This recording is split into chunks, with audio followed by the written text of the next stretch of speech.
Ambassador Sklorth stared out the viewport as Earth's orbital station grew larger. His 7 limbs trembled slightly despite his best efforts to maintain composure. After 200 years in the Galactic Diplomatic Corps, he had met 17 different intelligent species. None made him as nervous as these humans. "Remember the protocols," he said to junior diplomat Nixara, whose blue skin had paled considerably. "Minimal physical contact. Speak softly. Maintain proper distance at all times." "Yes, Ambassador," Nixara replied, clutching her data tablet so tightly that her knuckles whitened. "I've studied all available reports on human behavior." Their ship docked with a gentle bump. Sklorth took a deep breath, feeling the air filter through his 6 breathing slits. The reports described humans as unpredictable, loud, and prone to sudden movements. Perfect diplomatic calm would be essential. The airlock door slid open. "Welcome to Orbital Station Freedom." A tall human male stepped forward with his hand extended and a wide smile showing far too many teeth. "Jack Porter, Earth's diplomatic liaison. We're absolutely thrilled to have you aboard." Sklorth's chromatophores flashed involuntary patterns of alarm across his skin as the human approached much too quickly. The human's voice boomed in the small docking area, causing Nixara to flinch visibly. "Ambassador Sklorth," he managed, carefully extending one limb for the ritual known as a handshake, while keeping the others pressed firmly against his body. "We come in peace and mutual respect." The human grabbed his appendage and pumped it vigorously. Sklorth fought the urge to release stress toxins from his pores. "Let me introduce Lieutenant Samantha Collins, our security chief," Porter said, gesturing to a shorter human with bright red head fur. "Great to meet you folks." Collins stepped forward, and before anyone could react, playfully slapped Nixara on her upper right limb, the exact appendage that Vexillians considered sacred and never to be touched by strangers. Nixara's eyes rolled back slightly, and Sklorth feared she might faint. "Oh gosh, did I do something wrong?" Collins asked, looking genuinely concerned. "We appreciate your warm welcome," Sklorth said carefully. "Perhaps we might proceed to our quarters for a brief acclimation period." Of course," Porter boomed again. "But we've prepared a welcome dinner for 1900 hours. The whole diplomatic team is excited to meet you." As they followed the humans through the station corridors, Sklorth sent a private message to Nixara through their communication implants. "Remain calm. We can do this." 5 hours later, Sklorth sat rigidly at the dinner table as human diplomats talked over each other, laughed loudly, and repeatedly passed food items directly across his field of vision. His environmental sensors were overwhelmed by the multiple strong odors emanating from the food and the humans themselves. "And now for the main course," announced Greg Mitchell, the station's chef, entering with a large covered dish. "I've prepared a special surprise for our visitors." Sklorth's third heart nearly stopped. A surprise dish, without listed ingredients. How could they know if it contained proteins toxic to their biology? "Is something wrong, Ambassador?" asked Dr. Catherine Wells, noticing his distress colors pulsing across his skin. "In our culture," he explained carefully, "we always know exactly what we are eating before consumption. For safety purposes." "Oh, I'm so sorry." Wells looked embarrassed. "Greg, bring the ingredient list immediately." The humans seemed genuinely apologetic, but as the dinner continued, Sklorth observed with growing concern. They consumed substances containing alcohol, which temporarily altered their brain chemistry. They discussed dangerous recreational activities with enthusiasm. One human, Porter, even described something called bungee jumping, where humans tied elastic cords to their bodies and jumped from high places for fun. Later, safely in his quarters, Sklorth recorded his first official diplomatic entry. Day 1 contact with humans complete. They appear to have no fear response appropriate to potential dangers. They touch each other constantly. They consume mind-altering substances voluntarily. Their concept of personal space is virtually non-existent. He paused the recording and added, "Request immediate psychiatric support for diplomatic team. This assignment may exceed normal stress parameters." Outside his window, Earth rotated slowly, beautiful and terrifying. Tomorrow would bring more human interaction, and Sklorth wasn't sure if his training was sufficient for the challenge ahead. 2 weeks had passed since the alien delegation arrived at Earth's orbital station. Ambassador Sklorth sat in his quarters, dictating yet another urgent message to the Galactic Diplomatic Court. Day 14 of Earth assignment. He spoke into his communication device. Request for mental health support is now critical. The human behaviors continue to defy all diplomatic norms. Yesterday, a human named Steve touched food with his bare hands, then offered it directly to junior diplomat Nixera. He paused the recording when his door chimed. The door slid open to reveal Dr. Catherine Wells, her face arranged in what humans called a friendly smile. Sklorth's stress receptors tingled immediately. "Good morning, Ambassador," Wells said, her voice far too cheerful for the early hour. "I have wonderful news. We've arranged a special cultural exchange activity." Sklorth's skin rippled with caution patterns. "What sort of activity?" he asked. "A camping trip to Earth's surface." Wells clapped her hands together. Nothing helps people bond like sleeping under the stars. 3 hours later, Sklorth, Nixera, and their medical officer, Vorplex, found themselves on a shuttle heading toward Earth's surface. The humans chatted excitedly about marshmallows and ghost stories. "This will be relaxing," Wells assured them as the shuttle landed in a forested area. "A chance to unwind and connect with nature." Sklorth watched in silent horror as the humans unloaded simple fabric shelters. "Where are the environmental protection units?" he finally asked. "You mean the tents?" Commander Alan Rodriguez laughed. "These are the tents. We sleep right on the ground. It's part of the fun." "On the actual ground," Nixera whispered to Sklorth, "with the insects and microbes." As evening approached, the humans built something truly alarming. A controlled fire right in the open air. They gathered around it, cooking food on sticks. "Try a marshmallow." Rodriguez held out a white puffy object impaled on a stick, partially blackened from the flames. "I must politely decline," Sklorth said, backing away from the fire. "Our species has a natural avoidance response to open flames." "Oh, sorry." Rodriguez withdrew the offering. "I forget not everyone loves fire like we do." Darkness fell, and the human behavior grew even more perplexing. Instead of seeking rest in their flimsy shelters, they began telling what they called ghost stories, fictional narratives specifically designed to trigger fear responses. "And when she opened the closet door," whispered Wells dramatically, her face illuminated eerily by the firelight, "the hook was hanging from the car door handle." The humans all made exaggerated sounds of fear, then laughed together. Nixera's recording equipment documented everything with trembling appendages. "Why do you intentionally frighten each other before sleep?" Sklorth asked, genuinely puzzled. "It's fun to be scared sometimes," Wells explained. "Gets the adrenaline flowing. You enjoy activating your emergency biological responses." Vorplex, the medical officer, asked in disbelief. Before anyone could answer, Rodriguez jumped up and pointed to a nearby rock formation. "Who wants to try some night climbing?" Without waiting for a response, he ran to the rocks and began scaling them using only his hands and feet. In the low light, it seemed incredibly dangerous. "Is this normal recreation?" Sklorth asked Wells as they watched. "For Alan? Absolutely. He loves." Wells was interrupted by a sudden cry and a thud. Rodriguez had fallen from the rocks. The aliens watched in horror as he stood up, clutching his arm at an unnatural angle.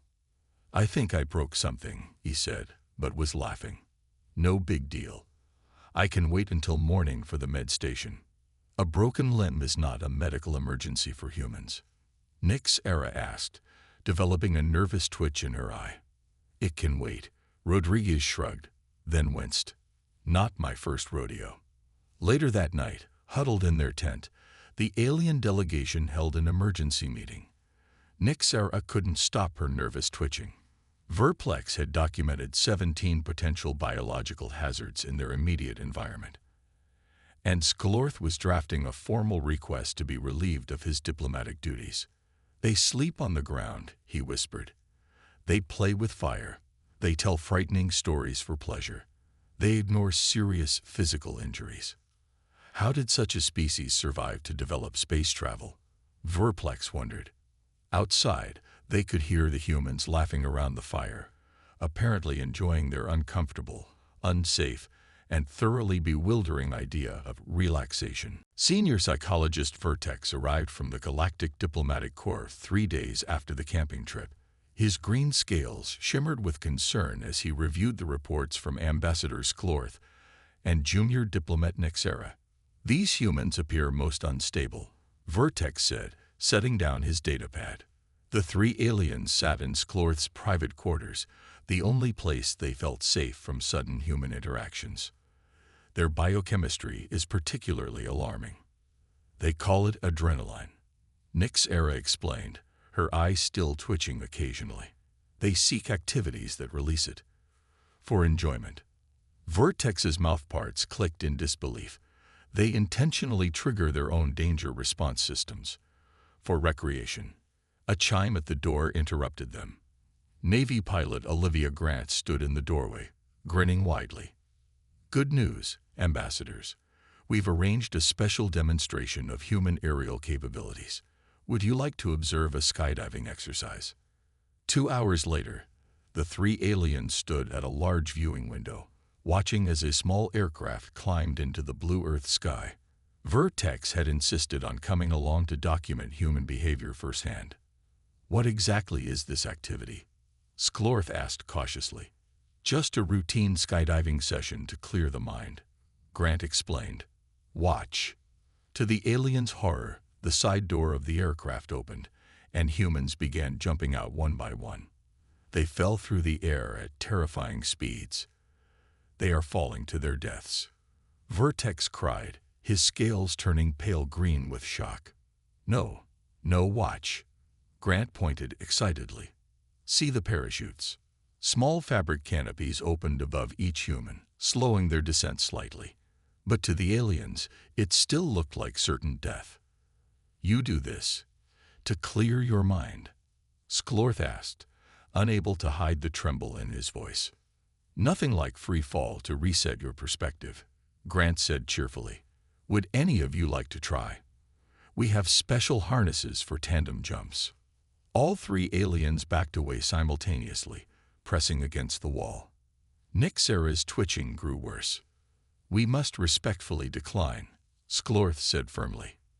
That afternoon, the aliens thought they might recover from the skydiving shock, but Captain Paul Bennett had other plans. He invited them to observe what he called a friendly competition at the station's recreation facility. It's just a pickup game of football, Bennett explained as he led them to a grassy field where humans had gathered. Nothing serious, just for fun. The aliens watched in growing distress as humans divided into teams and began a violent display of physical aggression. They ran at each other at full speed. They tackled each other to the ground. They fought over an oddly shaped ball. That human is bleeding, Vertex noted with clinical concern, pointing to a player with a small cut above his eye. Just a scratch, Bennett laughed. Part of the game. From the sidelines, other humans produced loud, sustained vocalizations that hurt the aliens' sensitive hearing organs. Why are they making those sounds? Nyxera asked, covering her auditory receptors. Cheering. Encouragement. Bennett joined in with a particularly loud whoop that made all 3 aliens flinch. When one player remained on the ground after a collision, momentarily unable to stand, Vertex could contain himself no longer. This being requires medical attention, he insisted. Nah, he's fine, Bennett said as the player staggered to his feet. Just got the wind knocked out of him.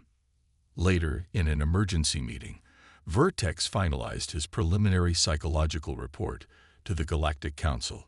He labeled humans as a biochemically unstable species with dangerous addiction to endogenous stimulants. They appear to actively seek situations that normal species would avoid. He explained to Sklorth and Nyxera. They jump from flying vehicles. They collide with each other for entertainment. They expose themselves to unnecessary risks constantly. Is it mass insanity? Nyxera asked, her twitching now almost continuous. Worse, Vertex said gravely. It appears to be their normal state. They are addicted to their own emergency biochemicals, and they want us to participate.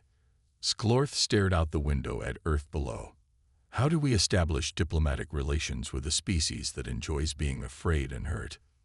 None of them had an answer, and tomorrow, according to their schedule, they would be attending something humans called a roller coaster park. The United Nations Hall of Global Cooperation gleamed under bright lights. Humans from many countries filled the room, talking loudly and moving about.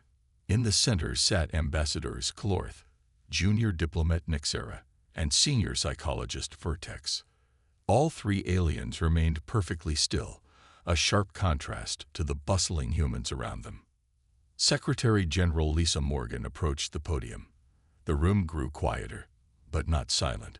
The aliens noticed humans still whispered to each other, shuffled papers, and tapped on devices. Today marks a historic moment, Morgan began. The first formal diplomatic talks between Earth and the Galactic Diplomatic Corps. Sklorth rose and moved to the second podium. He had prepared his speech carefully, focusing on trade, cultural exchange, and peaceful coexistence.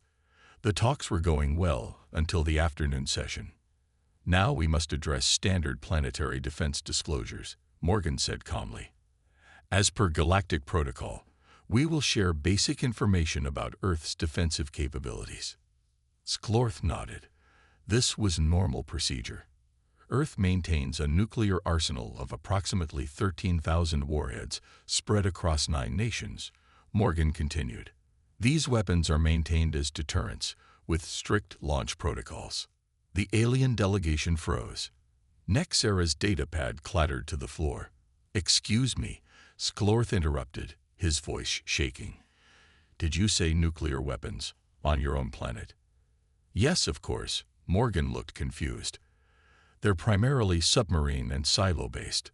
You keep world-ending weapons on the world they would end. Vertex asked, his scales turning pale. Morgan glanced at her advisors, unsure how to respond. Well, yes. Where else would we keep them? Without warning, Sklorth activated the emergency evacuation protocol on his wrist device. Alarm tones sounded from all 3 aliens' equipment. Ambassador, what's happening? Morgan asked, alarmed. We must return to our ship immediately, Sklorth said, backing away from the podium. This is a level 1 containment situation. Humans murmured in confusion as the aliens hurried from the hall, flanked by their security drones. Back on their ship, Sklorth barricaded himself in his quarters. He recorded an emergency message to the Galactic Council. Humans are an existential threat to galactic peace, he stated, not through malice, but through reckless unpredictability. They maintain planet-killing weapons on their own planet.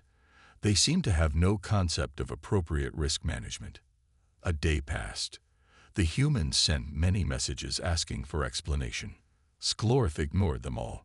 Finally, he allowed Dr. Catherine Wells to board the ship for a brief meeting. Ambassador, we don't understand what happened, Wells said. Nuclear disclosure is standard in first contact protocols. No species we have ever encountered keeps such weapons on their home planet, Sklorth explained. It violates basic safety principles. Wells looked genuinely confused. But where would we keep them? In orbit, on unpopulated moons, not where your children sleep. Sklorth's chromatophores flashed distress patterns. I see, Wells said slowly. Perhaps there are cultural differences we haven't fully appreciated. The meeting grew worse when Wells mentioned Earth's space exploration goals. She proudly displayed plans for human colonies on Mars, the moons of Jupiter, and eventually other star systems. You plan to spread, Vertex asked in horror, to take these behaviors to other worlds. Of course, exploration is fundamental to human nature, Wells smiled. We hope to have a colony ship ready within 20 years. After Wells left, the aliens held an emergency council. Nixera's eye twitch had spread to her entire face. Vertex recommended immediate departure from the solar system. They are not malicious, Sklorth said, staring at Earth through the viewport. They simply have no natural fear response. They live with doomsday weapons. They jump from flying vehicles for fun. They want to spread to other planets. Recommendation? Asked Vertex. Level 1 Containment Protocol. No further contact until full psychological assessment can be completed. Sklorth sighed deeply. They could destroy themselves at any moment, and they call it deterrence policy. As their ship prepared to break orbit, they received one more transmission from Earth. It was an invitation to observe what humans called an extreme sports competition. The aliens deleted it without response. Chief Xenopsychologist Eric Daniels paced outside the alien ship, which had been parked in Earth's orbit for 3 days now without any communication. His request to speak with the aliens had been denied 6 times. This was his last chance before Earth's governments would consider the diplomatic mission a complete failure. Ambassador Sklorth, he said into the communication device one more time. I'm not here to defend our ways or change your mind. I'm here to explain. As a scientist to a scientist. Inside the ship, Sklorth looked at Vertex and Nixera. All 3 had been preparing to depart when Daniel's message came through. One conversation cannot hurt, Vertex said reluctantly. For scientific documentation. Sklorth sighed. Allow him to board, but security protocols remain at maximum. When Daniels entered the meeting room, he brought no devices, no weapons, not even a datapad. Just himself. Thank you for seeing me, he said, sitting down carefully across from the aliens. He kept his movements slow and his voice quiet, having noticed their sensitivity to human animation. We will depart tomorrow, Sklorth stated flatly.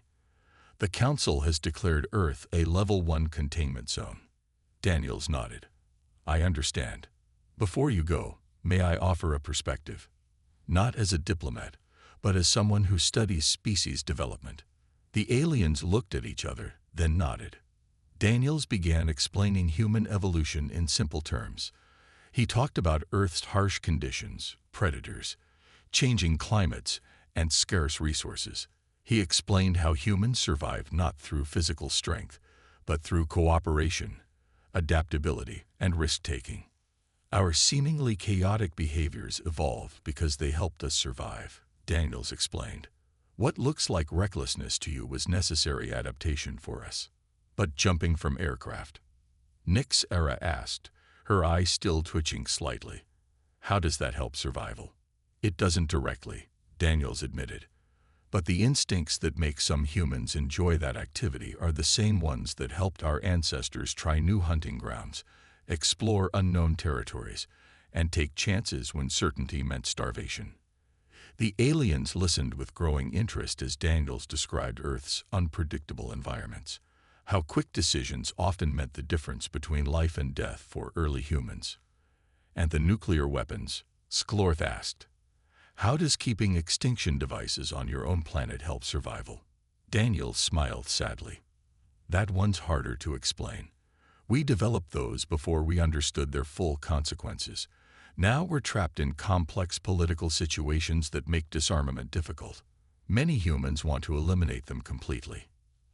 As the conversation continued, the aliens began to see humans not as insane risk addicts, but as beings shaped by a very different evolutionary path than their own. Would you be willing to undergo a controlled cultural exchange? Daniels asked. I've developed what we call human acclimation therapy, small, gradual exposures to human behaviors in safe settings. Sklorth considered the request. His mission was to understand new species, not just judge them by galactic standards. I will participate, he said finally. For scientific purposes. The next day, instead of departing, Sklorth found himself in a quiet Earth park. Children played in the distance while Daniels explained the activity. "Just observe. No interaction required," Daniel said. "Notice how the children take small risks, fall down, get back up. It's how we learn." Sklorth watched in fascination as small humans climbed structures, fell, cried briefly, then returned to play. Their resilience was remarkable. One child helped another who couldn't reach a high bar, showing unexpected cooperation. They worked together despite competing, Sklorth noted with surprise. "Exactly," Daniel smiled. "Competition and cooperation exist side by side. It's very human." Over the next week, Sklorth experienced increasingly animated human settings. A quiet library, a small restaurant, and finally a children's birthday party. Each setting was more chaotic than the last, but he began to see patterns in the apparent disorder. "They are not insane," he told Nixara and Vertex later. "They are adapted to a world we cannot imagine. Their behaviors make sense in that context. So we don't recommend containment." Vertex asked, surprised. "Not yet," Sklorth said. "I believe we need to understand them better before making such a judgment." Transmission to the Galactic Council was delayed. Earth would have one more chance. Ambassador Sklorth stood on the observation deck of Earth's orbital station. 2 weeks had passed since he began human acclimation therapy with Dr. Daniels. The Galactic Council had granted a temporary extension to his mission, but they expected a final recommendation soon: containment or continued diplomatic relations. Nixara approached, her eye twitch now barely noticeable. "The humans have invited us to a formal dinner tonight. They call it a peace offering." Sklorth nodded. "We should attend. My report to the council is due tomorrow." That evening, as they prepared to board the shuttle to the diplomatic reception, alarms blared throughout the station. Red lights flashed in the corridors. "What is happening?" Vertex asked a passing human technician. "Rogue asteroid detected on collision course with the station," the technician explained hurriedly. "All non-essential personnel to evacuation shuttles immediately." The station's emergency system announced, "Impact in 3 hours." This is not a drill. All diplomatic personnel proceed to evacuation shuttles. Sklorth, Nixara, and Vertex hurried to their ship as humans rushed around them in what seemed like controlled chaos. The galactic protocols were clear: immediate departure from danger zones. As they prepared for emergency launch, Station Director Kelly Woods appeared on their communication screen. "Ambassador, we're implementing emergency protocols to divert the asteroid," she explained calmly. "We request that you delay your departure by 1 hour." "Divert?" Sklorth asked in surprise. "The asteroid is too close for standard deflection procedures." "We're improvising," Woods said. "We're using maintenance shuttles as tugboats to push it off course." Vertex gasped. "That procedure has not been tested. It violates all safety protocols." "We don't have time for tested protocols," Woods replied. "Will you stay to observe? Your ship is safest, with your advanced shields." Against direct orders from the Galactic Council, Sklorth made a decision. "We will remain and observe." Through the ship's external cameras, the aliens watched in disbelief as 5 small maintenance shuttles launched toward the incoming asteroid. Each shuttle was piloted by a single human volunteer. "They are sending 5 humans to certain death," Vertex whispered. On the communication channel, they heard the shuttle pilots talking calmly as they approached the massive rock hurtling through space. "Shuttle 2 in position," reported a female voice. "Ready to engage thrusters on your mark, Troll." Sklorth recognized the voice. "That is Pilot Grant, the one who jumps from aircraft." "Shuttle 3, in position," came another voice. "Thruster alignment complete." "That is Captain Bennett," Nixara said, from the collision sport. The aliens watched in stunned silence as the tiny shuttles positioned themselves around the massive asteroid. Working together, they fired their thrusters in a coordinated pattern. "It will never work," Vertex said. "The mass differential is too great."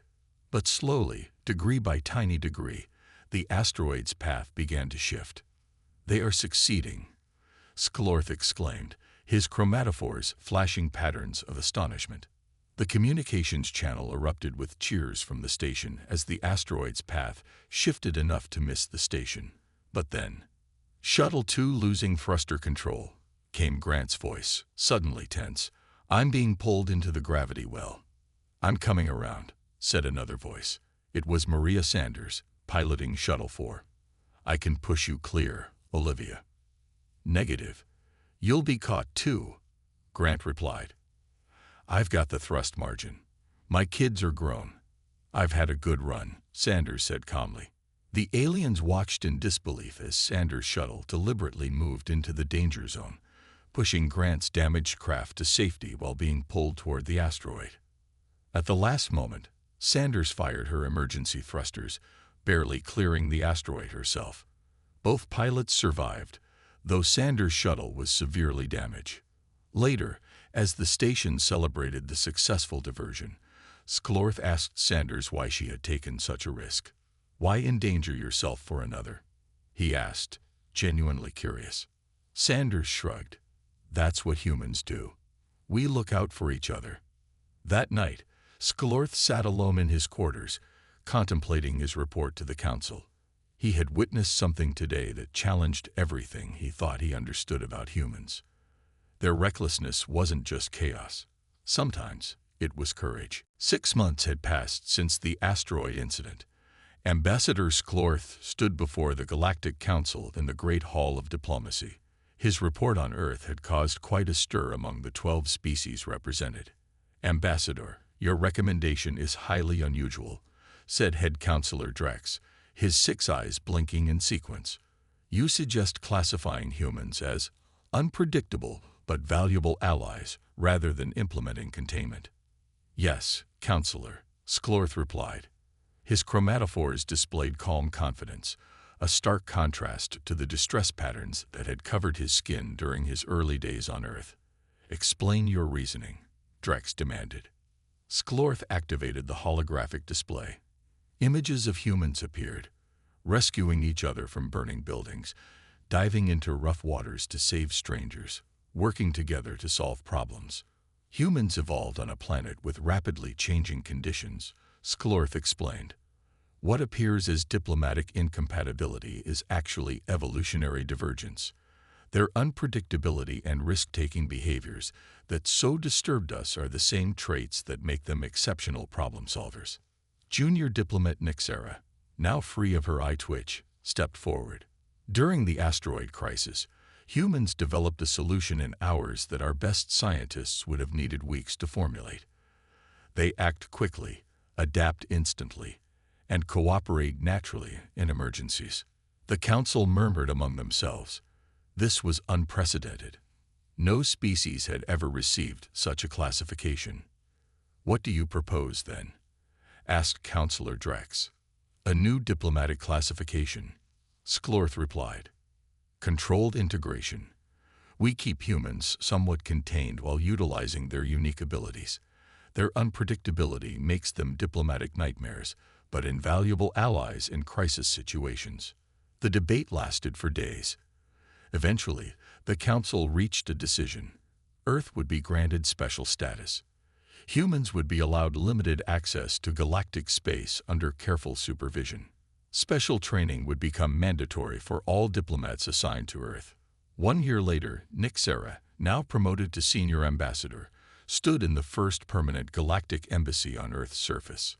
The building featured special human intensity dampening chambers, where overwhelmed alien diplomats could retreat when humans became too human.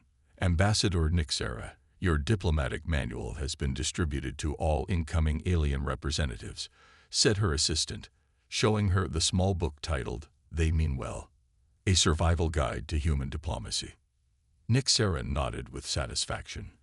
The manual included helpful warnings like expect physical contact and prepare for spontaneous social activities, along with coping strategies for dealing with human enthusiasm. In a surprising twist, humans had become the most sought-after crisis consultants in galactic history. When standard protocols failed, Human creative solutions often succeeded. 3 human advisors had already helped solve a fuel crisis on Proxima Centauri that had stumped galactic engineers for years. Sklorth, now serving as senior diplomatic coordinator, visited Earth regularly. He still needed occasional sedation at human social gatherings, but he proudly wore the diplomatic ribbon commemorating his Earth assignment, once considered a mark of endurance, now seen as a badge of honor in galactic diplomatic circles.